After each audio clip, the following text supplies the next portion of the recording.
Mohon perhatian. Cek, cek.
Assalamualaikum warahmatullahi wabarakatuh.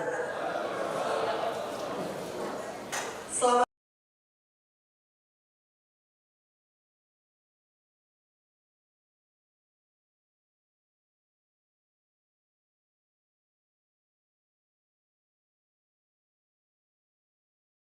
pejabat pimpinan tinggi media, para staf khusus, para pejabat pimpinan pimpinan Pratama, seluruh kepala kantor wilayah BPN.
Dan ini sudah melebihi target yang ditetapkan oleh Pak Menteri 97%.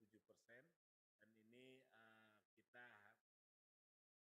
kemarin entry meeting Pak Menteri dengan BPK, kita BPK akan melakukan audit terhadap hasil kinerja kita ini dan mudah-mudahan hasil kinerja dari BPK itu kita meraih WTP yang ke-12.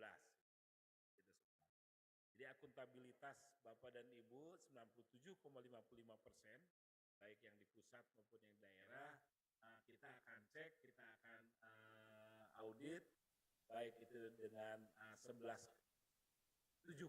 kantor wilayah yang menjadi pilot project pemeriksaan oleh BPK, dan sisanya Pak Irjen Agus akan memastikan semua pencapaian 97,5% itu adalah akuntabel semuanya.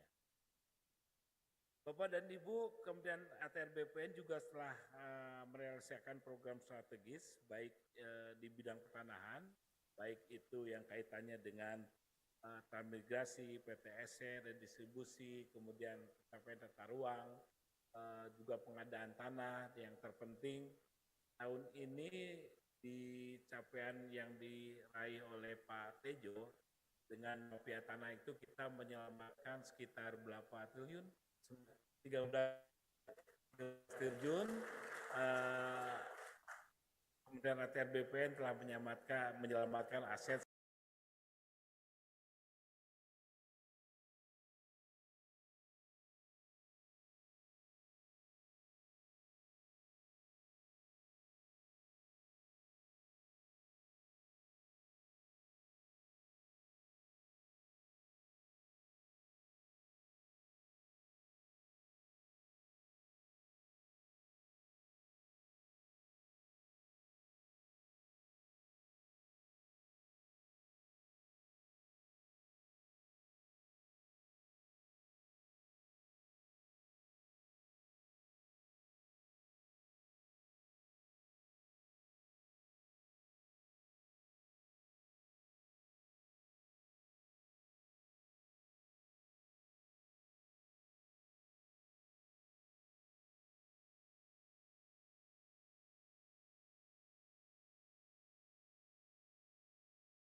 Om Swastiastu, Namo Buddhaya, salam kebajikan. Yang saya hormati Bapak Wamen, yang saya hormati para pejabat pimpinan tinggi Madya dan staf khusus menteri, para pejabat pimpinan tinggi Pratama, seluruh mulai dari pusat maupun daerah, tenaga ahli menteri, yang saya hormati pejabat administrator serta seluruh hadirin yang berbahagia. Bapak-bapak dan Ibu sekalian,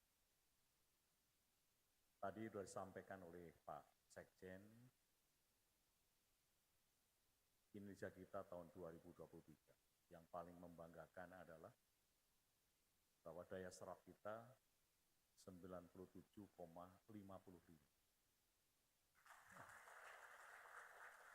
Barangkali ini sejarah bagi Kementerian ATR BPN. Selama ada Kementerian ATR BPN, mungkin sekarang adalah daya serap yang paling tinggi. Kemarin kita rasakan kita paling tinggi di 93,61. Ini patut kita syukuri dan mari kita pertahankan dengan harapan tahun depan kita juga memperoleh kinerja yang sama dan tentunya apa yang disampaikan Pak Sekjen tadi, tunkin kita sudah mencapai 80%. Ya, saya yakin karena sudah di meja Bapak Presiden, jika nilai reformasi birokrasi kita naik, nilai BPKP kita naik, ditambah lagi kinerja kita naik, saya berani untuk mengajukan tunkin kita seperti Pak Sekjen tadi, 100%. Sekali lagi terima kasih atas kinerja, kerja Spartan dari Bapak-Bapak dan Ibu-Ibu sekalian, seluruh jajaran dari pusat sampai ke daerah. Tahun 2024 kita lebih Spartan lagi. Untuk apa? Supaya kita nantinya setelah RPJMN ini berakhir, kita tidak punya hutang. Kita tidak punya beban, tidak menjadikan bom waktu. Nanti kita dibully kalau kita tidak menyelesaikan program Bapak Presiden Jokowi ini dengan tuntas. Oleh sebab itu lebih Spartan lagi. Apa yang harus kita kerjakan? Yang pertama, Bapak-bapak dan Ibu sekalian tahu bahwa kita sudah bisa merealisasikan pendaftaran tanah terdaftar sebanyak 110,5 juta bidang. 110,5 juta bidang ini adalah buah kerja kita. Dengan kita juga merealisasikan keinginan kita menjadi kabupaten kota lengkap sebanyak 13. Kalau kita perbandingkan 110,5, seharusnya kita sudah menjadikan kota lengkap itu 400 kota. Namun kan masih 13. Oleh sebab itu kita tentukan bahwa tahun 2024 kita kerja keras. Menetapkan 100 kota lengkap. 100 kota lengkap. Dan realisasi untuk penyelesaian PTSL juga benar-benar kita harus menjaga kualitas dan kuantitas supaya tidak ada yang namanya residu. Walaupun residu terus kita cari, kita selesaikan. Saya yakin strategi untuk menyelesaikan residu seluruh dirjen, Kakanwil, Kakantas juga. Target kita, saya ulangi, 100 kota lengkap. Saya akan turun ke lapangan setiap minggu untuk memberikan semangat. Termasuk juga saya ingin tetap belusukan, ingin mendengarkan apa yang menjadi keinginan rakyat. Karena sampai sekarang ini banyak info-info yang sangat positif. Pak, kami bersyukur dulu berbelit-belit, sekarang meningkatkan hak dari HGB ke SHM, Benar yang sampaikan Bapak, hanya 50.000. Apalagi yang berbicara itu media, sudah kesebar kemana-mana. Pak, sekarang ngurus apa saja mudah, ya karena ada 7 layanan prioritas dan komitmen seluruh pejabat di daerah, mulai Kakanwil sampai Kakanta. Ini harus kita pegang. Kemudian kita tetap berkomitmen tahun 2024 adalah tetap menggebuk mafia tanah. Caranya bagaimana? Caranya nggak usah pakai fisik gebuk itu, dengan teknologi, dengan IT. Kemarin saya perintahkan, apa yang diperintahkan Bapak Presiden ke saya untuk menyelesaikan sertifikat dari SK Biru menjadi sertifikat agar diselesaikan dalam 1 bulan. Ternyata tidak sampai 1 bulan, laporan Pak Jonahar sudah selesai. Dan saya minta Redis disertifikatkan secara elektronik. Karena ini kebanggaan Bapak Presiden, selalu menyampaikan elektronik. Sehingga sekarang kita keluarkan produknya adalah harus elektronik pada sertifikat pertama. Banyuwangi, elektronik. Berkah buat kita untuk menggebuk mafia tanah. Karena apa? Ya Pak Dalu ngeternya nanti agak susah ini. Karena apa? Karena kalau sudah sertifikat elektronik, tidak ada lagi titipan. Pak Lurah nitip tidak bisa, Pak Bupati nitip tidak bisa, untuk Redis loh. Karena apa? Ketika Bupati menentukan subjeknya, kemudian minta KTP-nya, KTP-nya tidak ada dari situ, ditolak oleh sistem. Titipan-titipan, 12 hilang. Sehingga bersih, katakanlah targetnya dari pemerintah daerah 1.000, kemungkinan nggak akan bisa 1.000. Karena yang punya KTP nggak sampai 1.000, tolak. Loh, kalau ditolak, gimana sisanya? Gampang. Sisanya titipkan ke bank tanah. Sehingga aturan bank tanah masukkan sebagai subjek. Subjek, tapi tercatat. Nantinya karena bank tanah itu pro rakyat. Ketika rakyat membutuhkan, kita segera lepas lagi, serahkan. Ini cara kita menggebuk mafia tanah. Sudah tidak ada yang main-main. Ya mungkin nanti banyak yang protes, nggak apa-apa. Justru kita membersihkan sistem dengan cara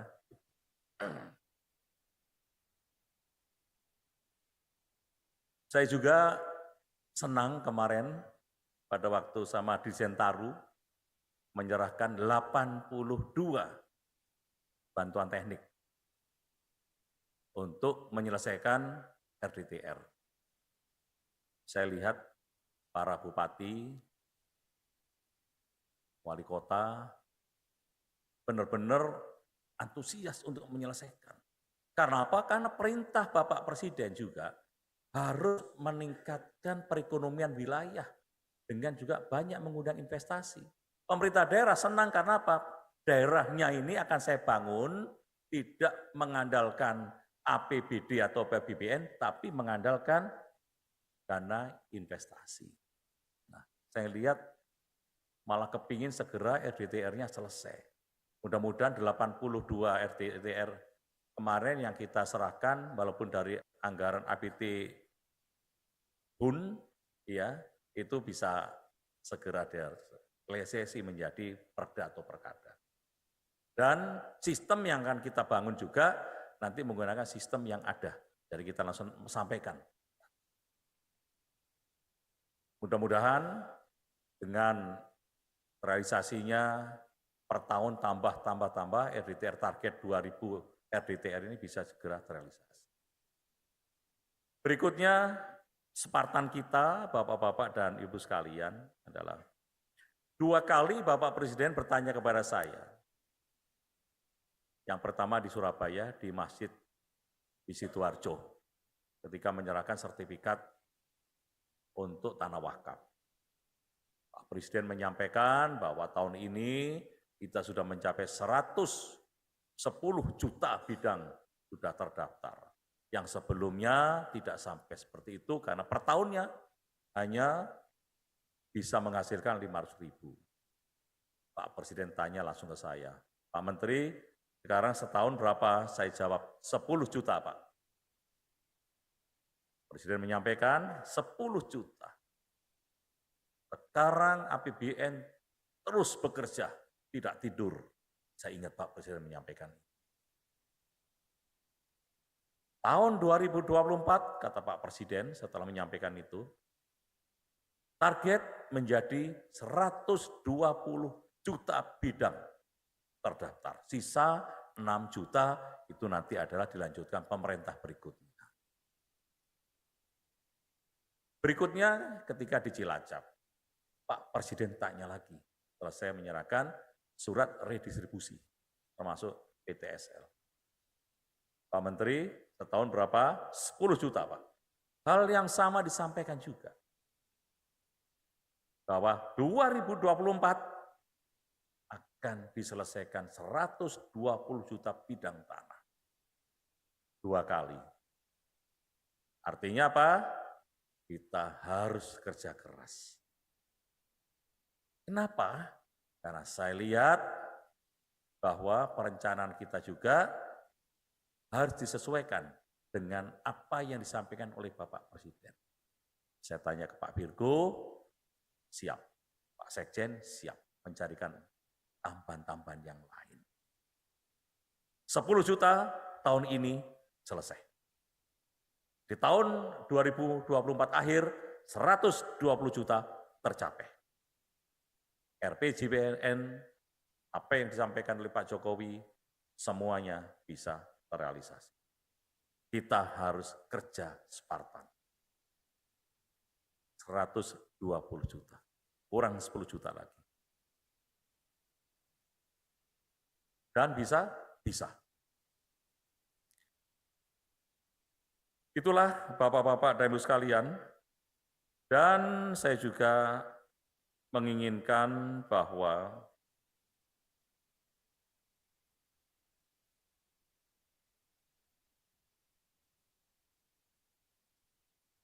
untuk penempatan pegawai dari para pejabat yang berkunjung ke wilayah timur sana, selalu ada pegawai yang pemberani, pegawai pemberani. Tidak keluh kesah, bukan keluh kesah, tapi menyampaikan secara profesional. Mengharapkan bisa terjadi perputaran. Jadi tidak lama di Papua. Walaupun saya sering mendengarkan cerita dari para pejabat sekarang, juga mendapatkan penugasan yang lama. Seperti Pak Wito, Kak Kanwil itu di Papua juga lama ternyata. Akhirnya berpengaruh dengan kulit. Karena terlalu lama di sana. Nah, ini yang lain nanti supaya, walaupun Pak Virgo juga nggak pernah di Papua.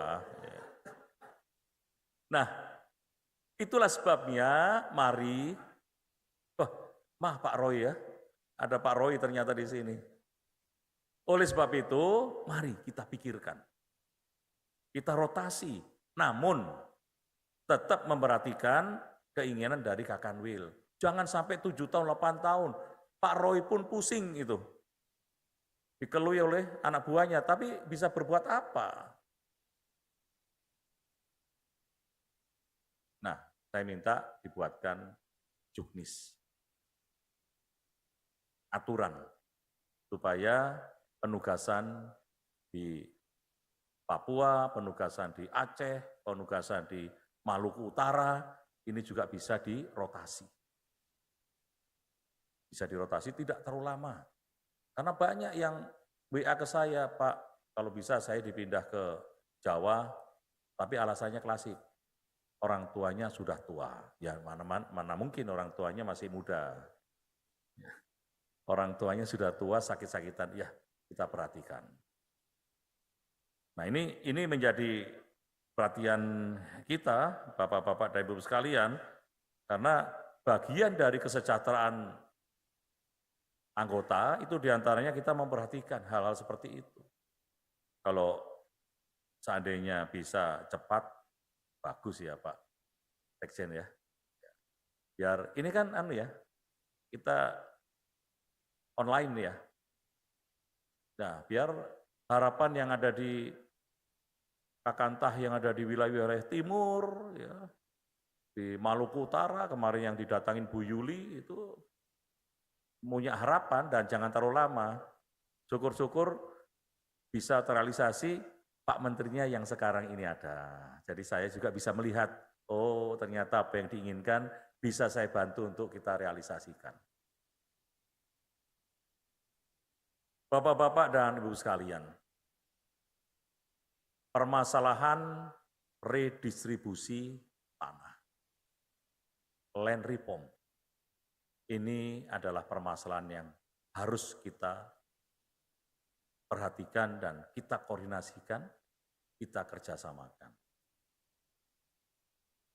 Dari 4,5 juta hektar redistribusi tanah, 400.000 hektar adalah tanah ex-HGU. Yang 4,1 juta hektar menurut KLHK sudah dilepas 1,7 juta hektar. Namun yang baru terrealisasi menjadi sertifikat baru 9,2%. Memang ini perlu kehati-hatian kita, perlu koordinasi yang ketat. Namun terima kasih kepada Pak Dalu sudah mengidentifikasi dengan baik sehingga ada kurang lebih 1 juta hektar. Itu yang 1,2 ya, yang sudah bisa kita ambil. Nah, teknisnya adalah jika tanah-tanah itu juga subyeknya tidak begitu banyak, tanah itu bisa kita serahkan kepada subyek sesuai dengan aturan dari pemerintah daerah, sisanya kita ambil, kita masukkan ke bank tanah. Amankan di bank tanah, rakyat membutuhkan, kita keluarkan. Inilah tujuan kita, sesuai yang disampaikan Pak Wamen juga, bandulnya itu ada di rakyat. Pak Virgo bandul ya, di rakyat.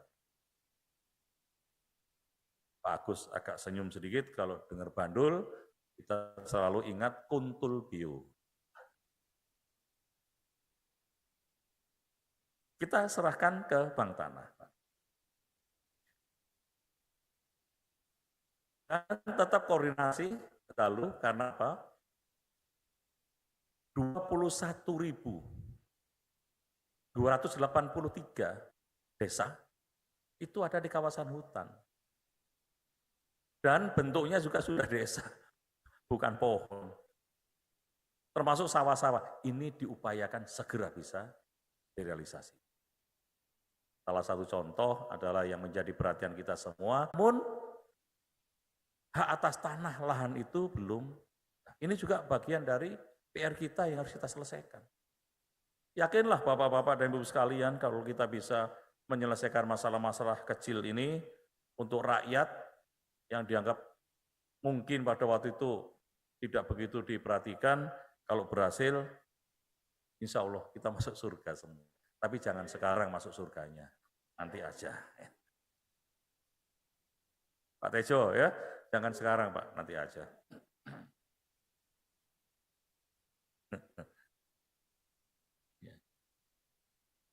Berikutnya adalah kita harus menyelesaikan tanah-tanah transmigrasi. Targetnya 600.000 hektar. Tapi dari Mendes saja mengatakan nggak sampai 600.000 Pak. Loh, kok bisa? Ya kalau itu dirubah dong di Bappenas sana, biar target kita bisa tercapai. Dan kalau bisa disampaikan mana titiknya, mana luasnya dan sebagainya. Memang permasalahan ini rumit, tapi sebaiknya apapun karena ini tugas amanah harus dilaksanakan. Ini kan didengarkan para kakantah. Dari kakantah kalau tahu permasalahan di mana ada tanah transmigrasi, segera koordinasikan. Kita harus jemput bola. untuk menyelesaikan masalah ini. Bapak-bapak dan Ibu sekalian, saya beserta Dirjen 7 sudah melaksanakan MOU dari Kementerian ATR BPN dengan Mahkamah Agung. Isi dari MOU itu adalah, diantaranya adalah kita akan memberikan sertifikasi kepada para hakim, para saksi ahli terkait dengan ilmu pertanahan. Sehingga nanti permasalahan-permasalahan di lapangan, para hakim itu paham dengan ilmu pertanahan dan memiliki saksi ahli juga tahu dengan ilmu pertanahan, sehingga memutuskan itu dengan tepat sesuai data-data yang ada di lapangan. Untuk itu, mari terus kita laksanakan sosialisasi di daerah, mungkin bentuk PKS dan sebagainya, ini harus kita kawal. Dan termasuk juga saya ingin mengingatkan bahwa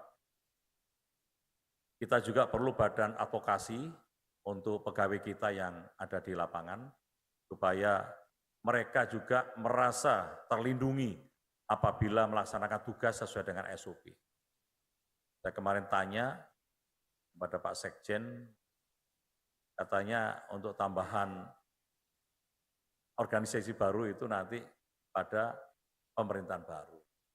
Kalau syukur-syukur sekarang bisa ditambah lagi untuk badan advokasi di Kementerian ATR BPN, itu lebih bagus lagi. Kita memiliki irjen yang kuat dan memiliki advokasi yang kuat, maka kementerian ini akan menjadi kementerian yang ideal. Karena kita juga bisa melindungi anggota kita yang berada di luar yang mengalami satu permasalahan. Seperti yang saat ini terjadi juga di Lampung, dan saya harapkan bisa dibantu. Bumbun juga sudah melakukan upaya-upaya untuk bisa membantu. Kalau memang tidak ada materialnya, ya kenapa takut? Sampaikan apa saja apa adanya nanti. Dan aparat penegak hukum pasti akan membantu kita untuk bisa meringankan sesuai dengan fakta hukum di lapangan.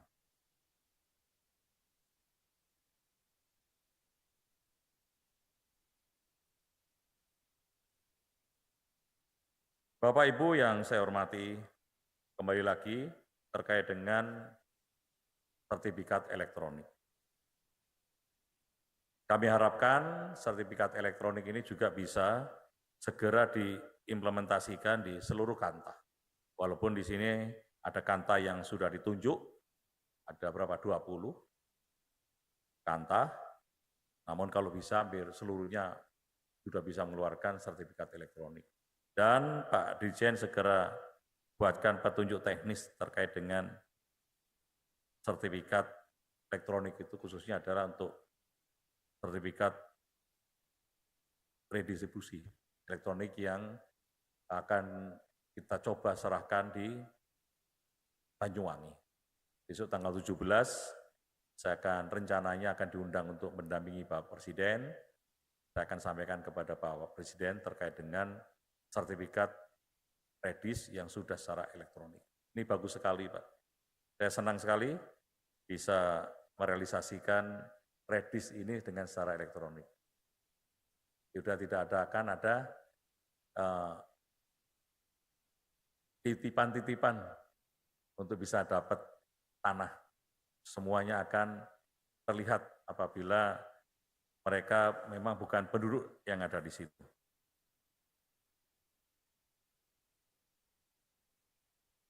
Saya kira sudah kita sampaikan semuanya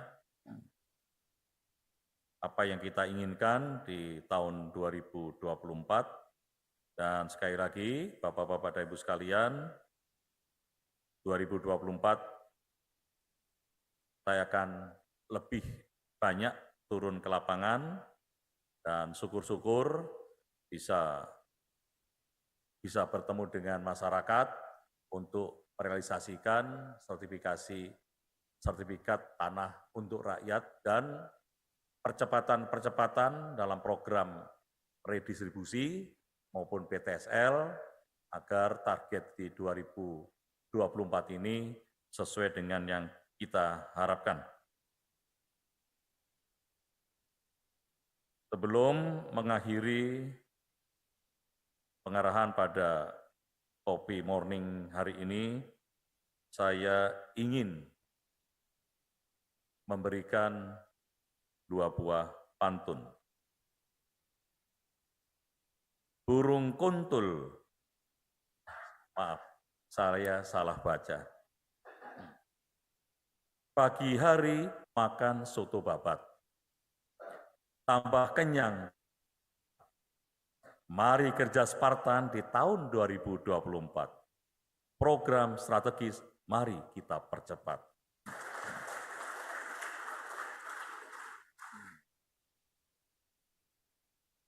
Pak Tejo di pelupuk mata tidaklah tampak. Kuman di seberang laut tampaklah jelas. Mari kita bekerja secara kompak, selesaikan pekerjaan hingga tuntas.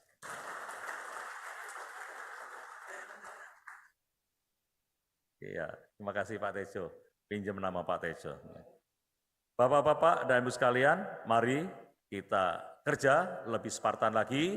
Terima kasih atas kinerja tahun 2023, target-target yang saya sampaikan tadi, supaya segera direncanakan dan insya Allah dengan kerja bersama, apa yang kita targetkan bisa terrealisasi dengan baik. Demikian, terima kasih. Wabillahi taufiq wal hidayah. Wassalamualaikum warahmatullahi wabarakatuh.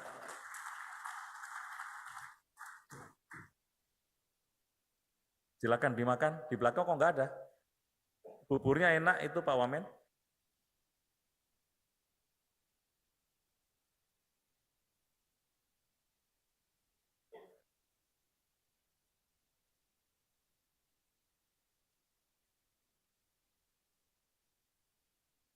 Yang berbahagia, dengan demikian selesai sudah seluruh rangkaian acara Coffee Morning bersama Menteri Agraria dan Tata Ruang Kepala Badan Pertanahan Nasional. Kami ucapkan terima kasih kepada Bapak Ibu sekalian yang telah hadir secara luring maupun daring. Wassalamualaikum warahmatullahi wabarakatuh dan selamat pagi.